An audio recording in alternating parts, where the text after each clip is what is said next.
వాక్యాన్ని ప్రారంభిస్తూ ఉన్నాను. దేవుని ప్రియబిడ్డలారా, అందరికీ లోకరక్షకుడైన యేసుక్రీస్తు వారి పేరిట ప్రేమతో వందనాలు తెలియచేస్తున్నాను, శుభాకాంక్షలు కూడా తెలియచేస్తున్నాను.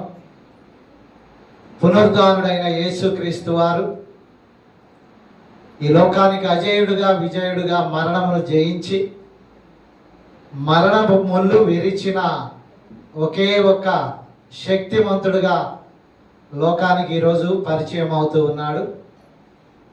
ప్రపంచవ్యాప్తంగా ఉన్న ప్రజలందరూ ఆనంద సంతోషాలతో పునరుద్ధానుడైన యేసుక్రీస్తు వారిని పండుగ రూపంలో మహిమపరుచుకుంటూ ఆరాధించుకుంటూ సాగిపోతూ ఉన్నారు. ఈరోజు కూడా మనము ఆయనను గురించి, ప్రత్యేకంగా ఆయన పునరుద్ధానమును గురించి మరి తెలుసుకోవటానికి సమయం ఇచ్చిన, అవకాశం ఇచ్చిన దేవునికి వందనాలు. మీ అందరికి కూడా క్రీస్తు వారి నామంలో వందనాలు తెలియచేస్తూ ఉన్నాం. దేవునికి స్తోత్రం, హల్లెలూయా. జాగ్రత్తగా గమనించినట్లయితే వాక్యాన్ని ఈ సందర్భంగా పరిశుద్ధులైన మత్తయి గారు రాసిన సువార్తలో నుండి కొన్ని విషయాలు. మత్తయి సువార్త 28వ అధ్యాయము 5వ వచనాన్ని చదువుకుందాం. దూత ఆ స్త్రీలను చూచి, మీరు భయపడకుడి,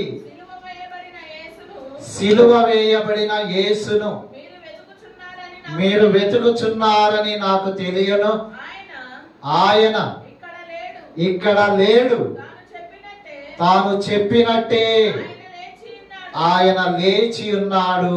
చాలండి, రండి సమాధిని కూడా చూడండి అని అక్కడ చెప్తా ఉన్నారు. మనం జ్ఞాపకం చేసుకున్నట్లయితే దేవుని బిడ్డలారా, యేసుక్రీస్తు వారు మరణాన్ని జయించి తిరిగి లేచినాడని, లేచిన సంఘటనను కూడా మీరు వచ్చి చూడండి అంటూ అక్కడ ఆయన తాను సెలవిచ్చిన విధముగానే అని వ్రాయబడింది. అంటే బ్రతికుండగానే క్రీస్తు వారు తాను పొందబోయే శ్రమలను గురించి, తాను ఎదుర్కోబోయే మరణమును గురించి, ఆ మరణమును జయించుటను గురించి ముందుగానే ప్రకటన చేశాడు. నేను ఒక ప్రశ్న వేస్తున్నా. ప్రపంచవ్యాప్తంగా ఉన్న మేధావులు కానీ, ప్రపంచవ్యాప్తంగా ఉన్న గనులు, గొప్పవారు, పేరు ప్రతిష్టలు కలిగిన వారు ఎవరైనా తమ మరణమును బట్టి, తమ పునరుద్ధానమును గురించి ముందుగానే ప్రకటన చేసిన వారున్నారా?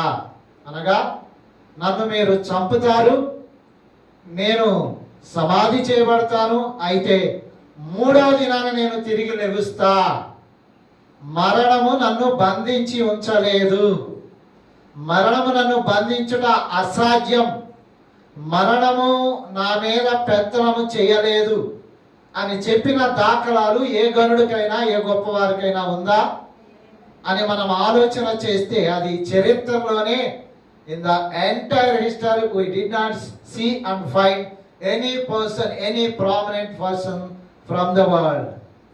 ఈ చరిత్రలోనే అలాంటి వ్యక్తి ఒక్కరిని కూడా మనం చూడాల. చెప్పుకున్నారు, దేవుణ్ణి, నేను ఒక ఘనమైన వాడిని, నేనే అది, నేనే ఇది, నేనే సమస్తం. కొంతమంది ఉన్నారు, ఈ దేవుడి పేరు నేనే, ఆ దేవుడిని కూడా నేనే అని చెప్పుకుంటూ కొన్నాళ్ళు చలామణి చేశారు, కొన్నాళ్ళు ప్రాచుర్యంలో ఉన్నారు. మరణం దగ్గరకు వచ్చేసరికి నేనే అని చెప్పుకున్న తర్వాత ఆయన కనపడకుండా పోయాడు. మరి ఏది లెగవలేదే? నేనే అది అన్నాడు, నేనేది అన్నాడు, మరి లెగవలేదంటే ఆయనకు లేచే శక్తి లేదు. లేపడానికి పరమందున్న దేవుడు కూడా ఆయనను అంగీకరించరా. లేపబడటానికి అనుకూలమైన వాతావరణ పరిస్థితులు ఆయనలో లేవు. కారణం, మరణము ఆయనను బంధించి ఉంచుట అసాధ్యమని బైబిల్ చెప్తాము. అంటే పాతాళం ఎవరిని బంధించింది? చనిపోయిన తర్వాత పాతాళంలోకి వెళ్తారు కదా, ఆ పాతాళ గర్భంలోనికి ఎవరు వెళ్తారంటే భూమి మీద ఉన్న ఎంతటి మానవుడైనా ఆ పాతాళంలో కూడా వెళ్ళవలసింది. మరి యేసుక్రీస్తు వారు కూడా పాతాళ గర్భంలోనికి వెళ్ళాడు, కానీ మూడో దినాన ఏమైంది? ఆయనను మరణం అంట నిన్ను నేను ఉంచుకోలేము, బంధించలేకపోతున్నాము, నీవు ఈ లోకం నుండి వెళ్ళిపో అంటే. అందుకే కదా ఈ ఉదయకాలమున ఆదివారమున తెల్లవారుచుండగా యేసుక్రీస్తు వారు ఏం చేశారంట? మరణమును జయించి తిరిగి లేచారంట. చప్పట్లు కూడా దేవునికి స్తోత్రం చెప్దాం. హల్లెలూయా. మీ పక్కన చూసుకుంటా ఉండండి. దేవునికి స్తోత్రం. హల్లెలూయా. అలాంటి మరణమును జయించిన ఆయన ఇక్కడ బతికుండగానే ఒక మాట అన్నాడంట. మొదటేంటి? ఆయన ఇక్కడ లేడు, లేచి ఉన్నాడు. కావాలంటే ఇదిగో సమాధిని కూడా చూడండి. ఆయనను పెట్టిన సమాధిలో ఆయన లేడు. మరి ఏమయ్యాడు? మరి ఏమైంది? మరి ఎందుకు అని మనం ఆలోచన చేస్తా ఉంటే దేవుని బిడ్డలారా, చనిపోయిన ఆయన చనిపోయినప్పుడు కూడా లేచినాడు. ఇప్పుడు మనకు తేలవలసిన అతి ప్రాముఖ్యమైన విషయం ఏంటంటే ఆయన బ్రతికుండగానే ఏం చెప్పాడు? What did he say about his death while he was on death? బతికున్నప్పుడు ఆయన తన మరణముల గురించి కానీ, చనిపోవటం గురించి కానీ, తిరిగి లేచుట గురించి కానీ ఆయన చెప్పినట్లుగా, తాను ముందే చెప్పినట్లుగా అని మనం చదివిన వాక్యంలో ఉంది కనుక ఏం చెప్పాడో చూద్దాం. పరిశుద్ధ గ్రంథం నుండి అదే మత్తయి సువార్త 16వ అధ్యాయము 21వ వచనాన్ని చదువుకుందాం. అప్పటి నుండి తాను యెరూషలేమునకు వెళ్ళి పెద్దల చేతను, ప్రధాన యాజకుల చేతను, శాస్త్రుల చేతను అనేక హింసలు పొంది చంపబడి మూడవ దినమున లేచుట అగత్యమని యేసు తన శిష్యులకు తెలియచేశాడు. ఎప్పుడు? బ్రతికున్నప్పుడా, చనిపోయినప్పుడా? ఇప్పుడు పలికిన మాట ఎవరు పలుకుతున్నారు? యేసుక్రీస్తు వారిని గురించి ఎవరైనా పలుకుతున్నారా? యేసుక్రీస్తు వారే పలుకుతున్నారా? యేసుక్రీస్తు వారు బతికున్నప్పుడు పలుకుతున్నాడా, చనిపోయిన తర్వాత బతుకుతున్నాడంటే చక్కగా మీకు తెలుసు కదా. మత్తయి సువార్త, మార్కు సువార్త, లూకా సువార్త, యోహాను సువార్త, ఈ 4 సువార్తలు ఎవరిని గురించి చెప్తాయి? ఎవరి మాటలుంటాయి ఇక్కడ? ఎవరి మాటలుంటాయి? నోరు తెరవండి. ఎవరిని గురించి ఉంటాయి? యేసుక్రీస్తు వారిని గురించి ఉంటాయి కదా. నిద్రపోగాకండే, పండగ రోజు కూడా నిద్రపోయిన అదృష్టం ఇంక అందరికీ కలగదండి, కొందరికి దక్కిద్ది అన్నమాట. జాగ్రత్తగా వినండి. పునరుద్ధారుడైన యేసుక్రీస్తు వారి దగ్గర సంతోషంగా గడపండి, ఆనందంగా గడపండి. ఆ ఛాయలు మీలో ఉండాలి, ఆ ఆనందం మీలో ఉండాలి. జాగ్రత్తగా గమనించినట్లయితే బతికుండగానే చెప్తున్నాడు, మీరు ఆయన్ని పట్టుకుంటారు, మీరు ఆయన్ని సిలువేస్తారు, కానీ ఆయన మూడవ దినాన తిరిగి లెగుస్తాడని. ఇంకా కార్యము జరగకముందే, పట్టుకోకముందే, బంధించకముందే ఆయన బంధకాలను గురించి, ఆయన మరణమును గురించి, ఆయన పునరుద్ధానమును గురించి కూడా ఆయన ముందుగానే చెప్తున్నాడు. దేవునికి స్తోత్రం. మరి పక్కన అధ్యాయంలోనికి వద్దాం. 17వ అధ్యాయము 22వ వచనాన్ని చదువుకుందాం. మత్తయి సువార్త.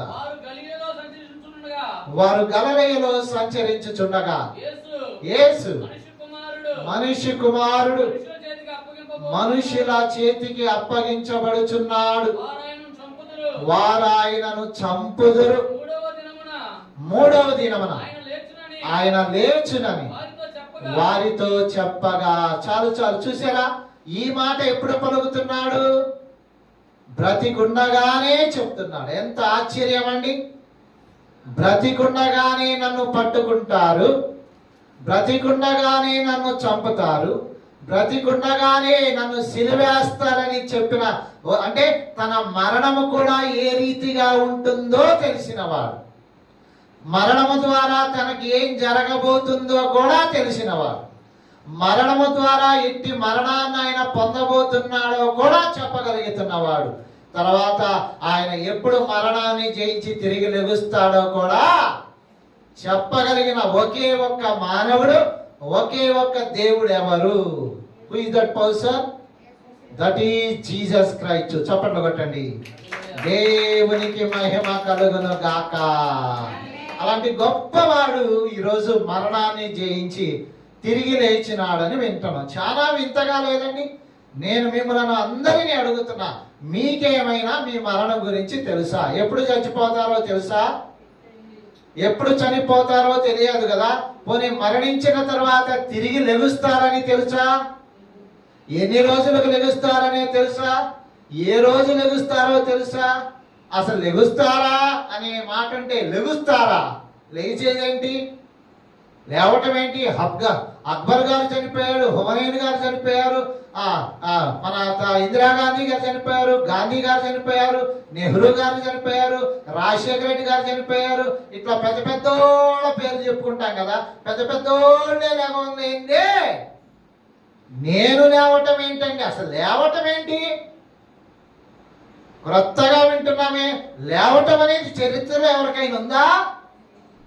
ఉంది. ఎవరికి ఉంది? Only about Jesus Christ his resurrection. మరణాన్ని జయించి తిరిగి లేచిన ఒకే ఒక్క వీరుడు, ఒకే ఒక్క దేవుడు, ఒకే ఒక్క మానవుడు క్రీస్తు యేసు అను నరుడు. దేవునికి స్తోత్రం. ఆయన చెప్తున్న మాటలు వింటామంటే బతికుండగానే తనకి ఎట్టి శ్రమ రాబోతుందో 20వ అధ్యాయము 19వ వచనాన్ని చదువుదాం. అదే పరిశుద్ధులైన మత్తయి గారు రాసిన సువార్త. చదవండి. ఆయనను అపహరించుటకును, కొరడాలతో కొట్టుటకును, సిలువ వేయుటకును అన్యజనులకు ఆయనను అప్పగింతురు. మూడవ దినమున ఆయన మరలా లేచును. చెప్పండి కొడదామా? ఎంత మంచి మాట, ఎంత ఆశ్చర్యకరమైన మాట. What a wonderful words it is. ఏమిటి గొప్పతనం? నన్ను ఏమి చేయబోతారని ఇంకా చేయకముందే చెప్తున్నారు. మనం కూడా అప్పుడప్పుడు అంటా ఉంటాం, ఏమని?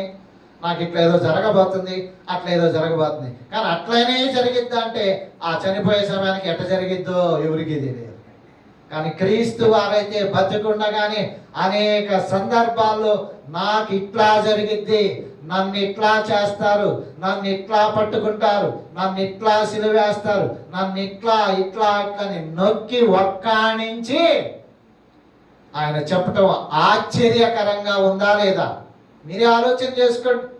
చనిపోవటం అయితే చనిపోకముందే నేను లెగుస్తానన్న ఒకే ఒక్క దేవుడు ఎవరు?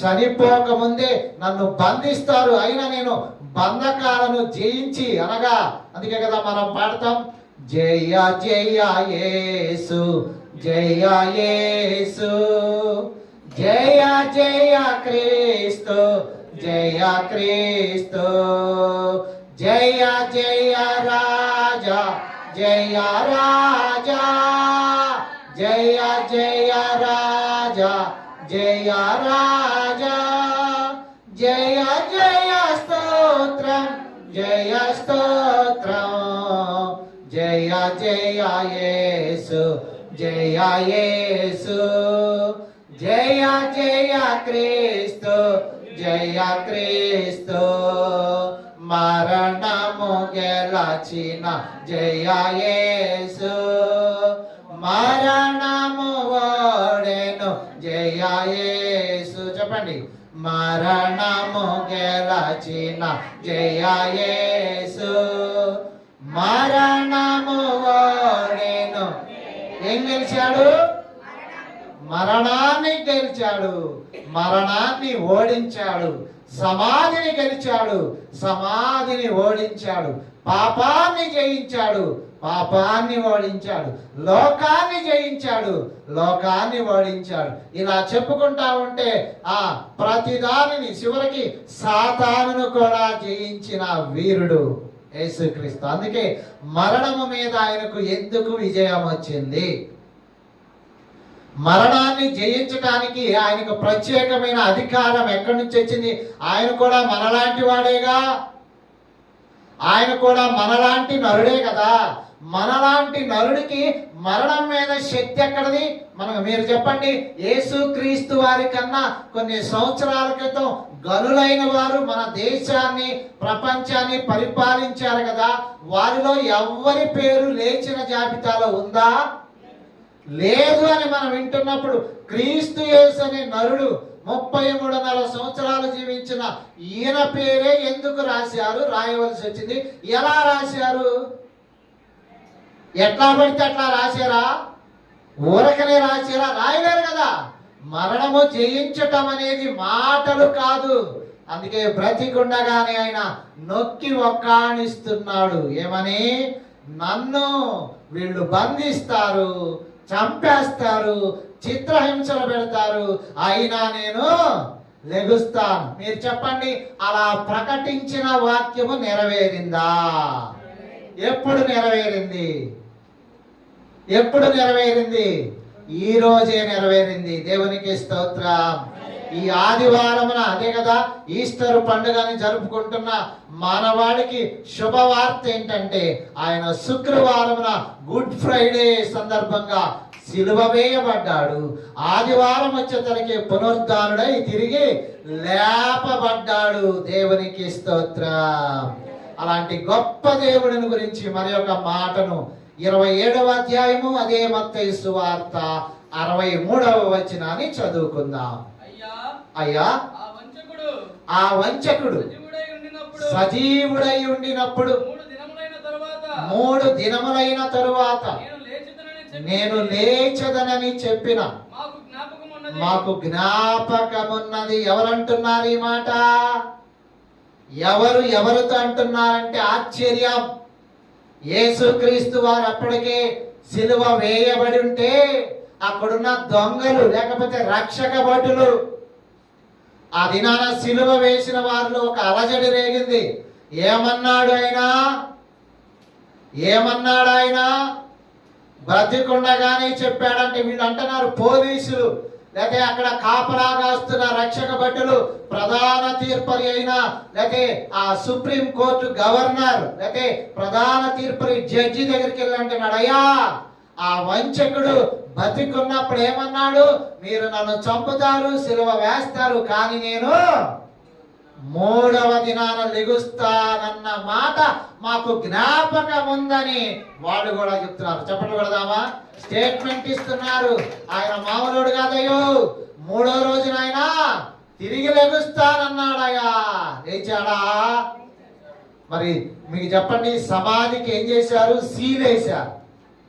ఆయన బయటకు వస్తాడని, శిష్యులు ఎత్తుకొని పోతారని, ఇది పెద్ద హంగామా జరిగిద్దని, రోమర్ బయలుదేరుద్దని, బయటికి ప్రపంచానికి అంత అబద్ధం అని చెప్పాలని ఆ సమాధిని భద్రం చేసి ఆ సమాధికి ఏం చేశారండి? పెద్ద రాయిని బొర్లించి అడ్డుపెట్టి దానికి సీలు, రాజముద్ర, ఒక రాజముద్ర వేశారంట. ఇప్పుడు చెప్పండి, రాజముద్ర వేయబడిన సమాధి ఎలా తెరవబడింది? అమ్మా అంటున్నారా?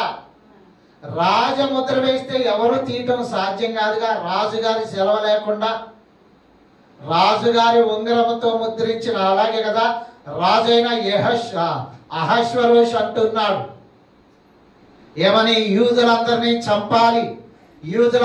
చంపాలి, చంపేయండి అని ఒక ఆర్డర్ పాస్ అయినప్పుడు ఎస్తేరు గారు ఈ యొక్క శాసనాన్ని చెడగొట్టడానికని రాజుగారి దగ్గరికి వెళ్తే రాజుగారు ఏమన్నాడో తెలుసా?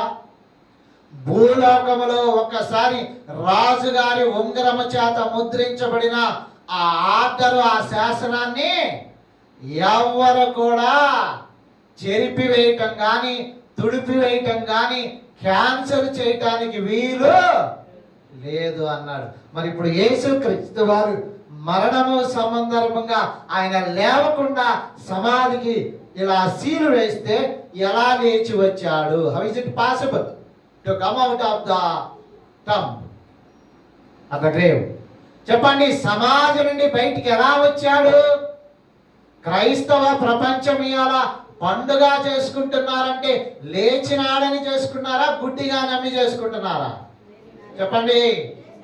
లేచాడని చేసుకుంటున్నారు.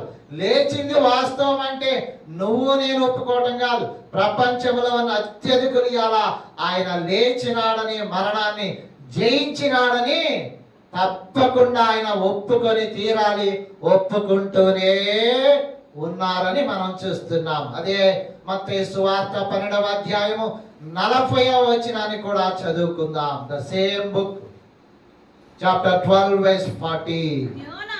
యోనా 3 రాత్రింబగళ్ళు తిమింగలము కడుపులో ఎలాగుండునో అలాగు మనిషి కుమారుడు 3 రాత్రింబగళ్ళు.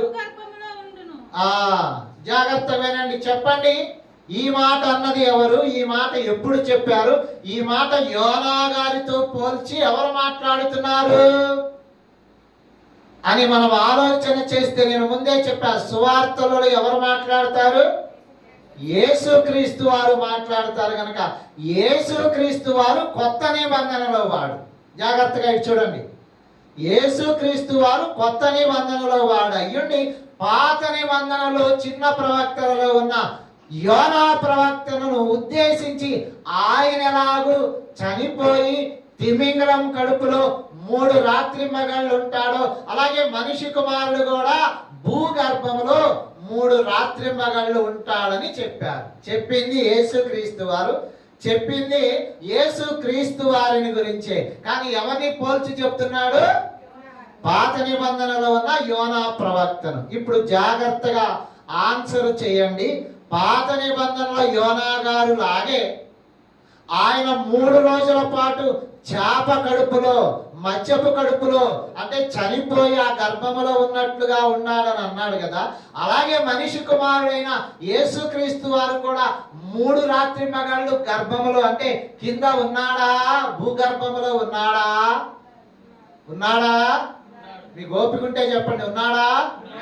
ఉన్నాడు. ఉన్నారన్న మాట అన్నవాడు యేసుక్రీస్తు. అన్నమాట రుజువైందంటే అక్షరాల రుజువైంది. చప్పట్లు కొట్టండి. దేవునికి మహిమ కలుగును గాక. ఈస్టర్ పండుగ ప్రపంచవ్యాప్తంగా ఉన్న మానవాళి వైభవపేతంగా సెలబ్రేట్ చేసుకోవటంలో ముఖ్య ఉద్దేశం ఏంటంటే ఆయన మరణమును జయించి తిరిగి లేచాడు. దానికి ఆయనే ఆ మరణ ఛాయలు రాకముందే, అప్పగించబడకముందే, పట్టుకోకముందే, శిక్ష వేయకముందే, మరణించకముందే, సమాధి చేయబడకముందే, అదృశ్యలోకంలోనికి దిగక ముందే ఆయనకు రాబోతున్న ఒక ఘోరమైన యాతనను గురించి ఆయన ముందుగానే ప్రకటించడం ఇట్స్ ఏ వండర్. అందుకే క్రిస్మస్ లో ఆయన గురించి చెప్పుకున్నవి వండర్. ఆయన చనిపోతాడు అని చెప్పుకునే వండర్ అయితే, ఆయన తిరిగి లెగుస్తాడని చెప్పే విషయాలు వండర్ అయితే, వాటిని చెప్పండి ప్రవక్తలైన వారు ఎక్కువగా ప్రవచించినట్లుంటే, ఇప్పుడు మనం చెప్పుకున్న మాటలన్నీ ఎవరు ప్రవచించారు? చెప్పండి కొడదాం, చెప్పండి కొడదాం. అర్థమైతే చెప్పండి కొట్టండి. యేసుక్రీస్తు వారు తనకు సంభవించబోతున్న దాన్ని ఆయనే గుర్తెరిగి ఆయనే ముందుగానే నాకిట్లా అని చెప్పారు. అది అట్లానే జరిగింది. వాక్యము వింటున్న మీకు ఒక ప్రశ్నమైనా, మీ గురించి మీరేదైనా ఒక ప్రవచనం చేయండి. అయ్యా, యేసుక్రీస్తు వారు ప్రవచించడం ఏంటంటే, నేను కూడా చెప్తున్నా, నేను రాబోయే పలానా నెలలో చనిపోతా, పలానా రోజున చనిపోతా. చనిపోవటం కాదు, అది భయంకరమైన చావును చచ్చిపోతా. అయితే మళ్ళీ నేను ఏం చెప్పాలి?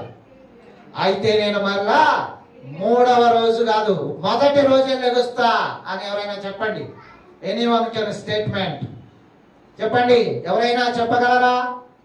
నేను అంటున్నాను, మీకు ముందు గనులైన వారు వచ్చారు, చల్లగా మరణంలోకి వెళ్ళిపోయారు. మీకు తెలుసు కదా, కొందరి శవాలు కూడా దొరకల.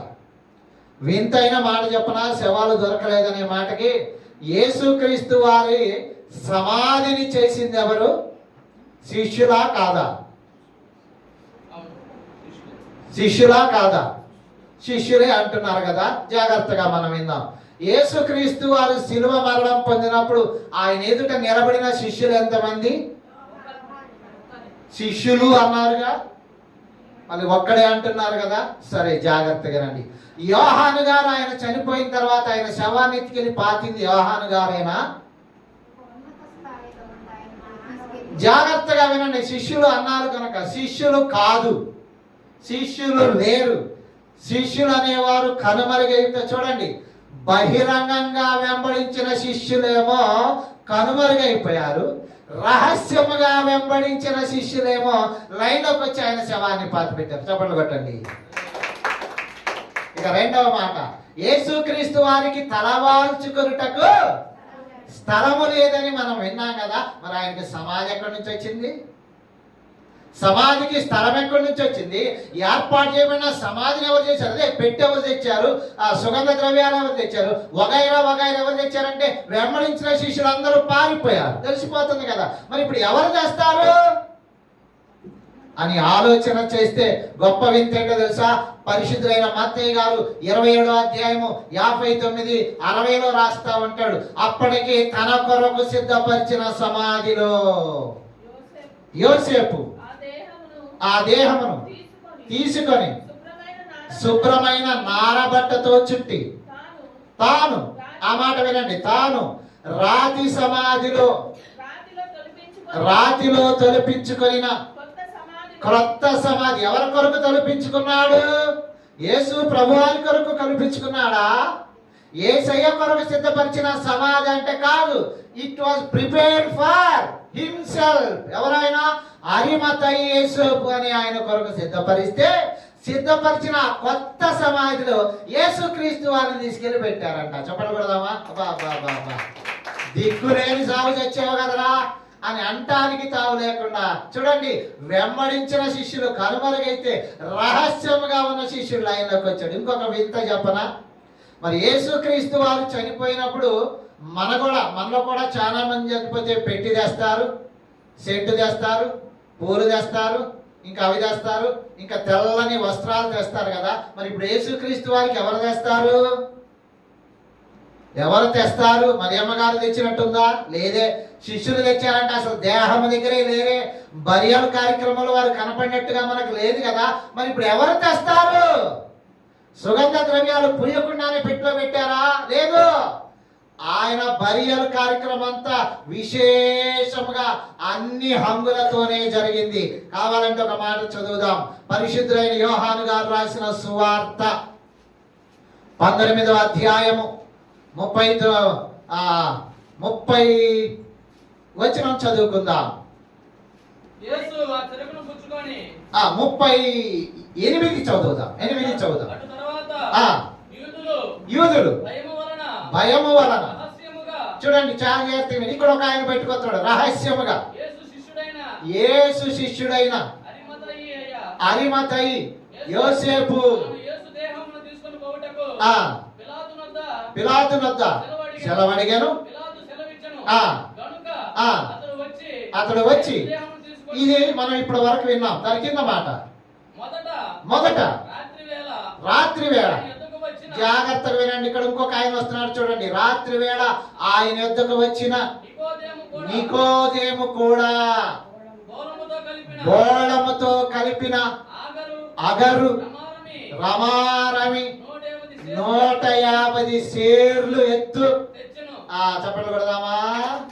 యేసుక్రీస్తు వారికి పూయటానికి అలనాడు అనగా 2000 సంవత్సరాలప్పుడే 150 సేర్లు. ఇప్పుడు మన భాషలో 150 కేజీల పూలు అనుకో. తెచ్చారా మీ సమాధికి? 150 కేజీల పూలే, 150 కేజీలే అంటారు కదా మీరు. మరి ఆయన ఏమనాలి? ఆయన ఎవరు అసలు? ఆయనను వెంబడించిన శిష్యుల జాబితాలో నికోదేము ఉన్నాడా? ఆయనను వెంబడించిన జాబితాలో అరిమతయి యేసేపు ఉన్నాడా? వెంబడించిన వారు 12 మంది కనుమరుగైతే రహస్యముగా ఉన్నవాడిని దేవుడు లైన్లో పెట్టి ఆయన బరియల్ కార్యక్రమం, ఆ పునరాల్ కార్యక్రమం అంతా చక్కగా ఒక క్రమమైన పద్ధతిలో శవాన్ని కడగటం, శవానికి నారబట్ట చుట్టడం, శవానికి సెంటు పూయటం, కావలసినవన్నీ పెట్టి చక్కగా ఒక క్రొత్త సమాధిలో ఆయనను ఖననం చేశారు, అనగా బరియల్ చేశారంట. చెప్పండి కొడదాం. దేవునికి మహిమ కలుగును గాక. ఎవరైనా దిక్కులేని సాగు చచ్చాడు అనుకుంటున్నారా? దిక్కులేని గాడు కాదు, దిక్కున్నవాడని చెప్పటానికి.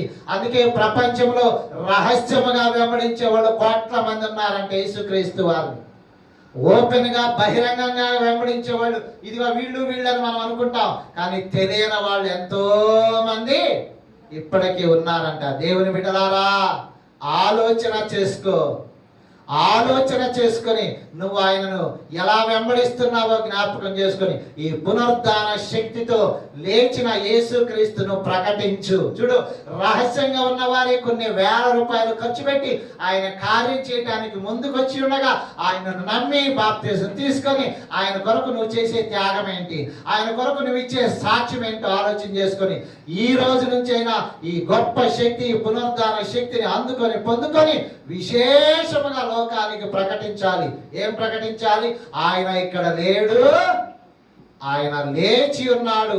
ఆయన ఎవరు? మరణమును జయించిన పునరుద్ధానుడు. మరణం మీద ఆయనకు అధికారము ఉంది అని చెప్పటానికి, లోకానికి ప్రకటించి పండుగ చేసుకోవాలని తెలియచేస్తూ ఈ చిన్న సందేశాన్ని దేవుడు మనందరి వినికిడిలో ఆశీర్వదించును గాక. ఆమేన్.